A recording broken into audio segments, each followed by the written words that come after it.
इस जम्मू कश्मीर में होने वाले राज्यसभा चुनावों से अलग हो गई है। कांग्रेस प्रदेश अध्यक्ष तारिक हमीद कर्रा ने कहा कि पार्टी आलाकमान ने चुनाव में उम्मीदवार नहीं उतारने का निर्णय लिया है। कर्रा ने कहा कि हम 4 में से जिस सीट से उम्मीदवार उतारना चाहते थे, नेशनल कॉन्फ्रेंस ने हमें वो सीट नहीं दी और जिस सीट से उम्मीदवार उतारने को कहा जा रहा है, आलाकमान ने उस पर लड़ने से इनकार कर दिया है। बाकायदा प्रेस कॉन्फ्रेंस कर कांग्रेस अध्यक्ष तारिक हमीद कर्रा ने इस बात का ऐलान किया कि राज्यसभा में कांग्रेस नहीं उतर रही है क्योंकि नेशनल कॉन्फ्रेंस के साथ बात नहीं बनी। चौथी सीट कांग्रेस को दी जा रही थी जो बहुत अनसर्टेन है और यही कारण रहा कि नेशनल कॉन्फ्रेंस के साथ मिलकर राज्यसभा चुनाव कांग्रेस नहीं लड़ेगी और राज्यसभा चुनावों से कांग्रेस पूरी तरह किनारा कर चुकी है।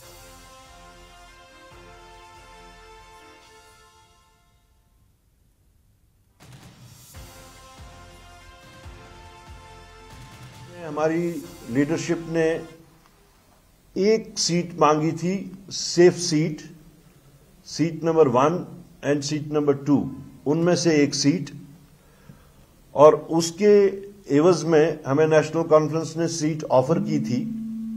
लेकिन दैट वाज सीट नंबर 4। तो इस चीज को मद्देनजर रखते हुए हमारे सारे मेंबरान ने कहा, चूंकि हम समझते हैं कि सीट नंबर 4 उतनी सेफ सीट नहीं है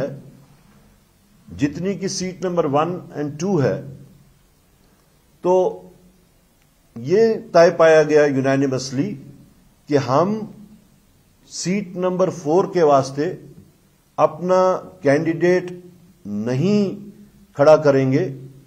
and we will leave it to our alliance partners कि वो उसके बारे में क्या सोचते हैं। राज्यसभा की सीट को लेके कांग्रेस में जो एक कंफ्यूजन चल रहा था वो कहीं ना कहीं क्लियर हो गया है। जी हां, अभी कुछ देर पहले जेकेपीसीसी के अध्यक्ष तारिक हमीद कर्रा के साथ साथ पार्टी के तमाम सीनियर लीडर आज श्रीनगर के कांग्रेस भवन में थे, जहां उन्होंने एक प्रेस कॉन्फ्रेंस में क्लियरली कहा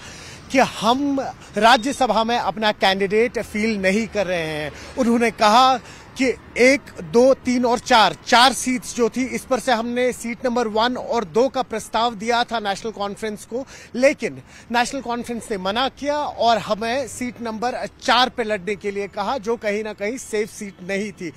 ये भी कहा साथ ही साथ कि आज सुबह से ही कई सारी बातें चल रही थी कि कहीं ना कहीं नेशनल कॉन्फ्रेंस और कांग्रेस के बीच दरार आई है। उसको लेके भी एक क्लियरिटी आई है तारिक हमीद कर्रा की तरफ से कि हाईकमांड में इस वक्त बात चल रही है। हालांकि हमने सीएम उमर अब्दुल्ला को चिट्ठी लिखी थी, डॉक्टर फारूक को चिट्ठी लिखी थी, लेकिन अभी तक उस चिट्ठी का जवाब नहीं आया है और ये उन्होंने राज्यसभा के कैंडिडेट्स के हवाले से कहा था। वही अगर हम बाईपोल्स की बात करें, तारिक हमीद कर्रा ने कहा कि अभी वक्त है और हम आगे डिसाइड करेंगे दिल्ली में जो हाईकमांड होगी कि क्या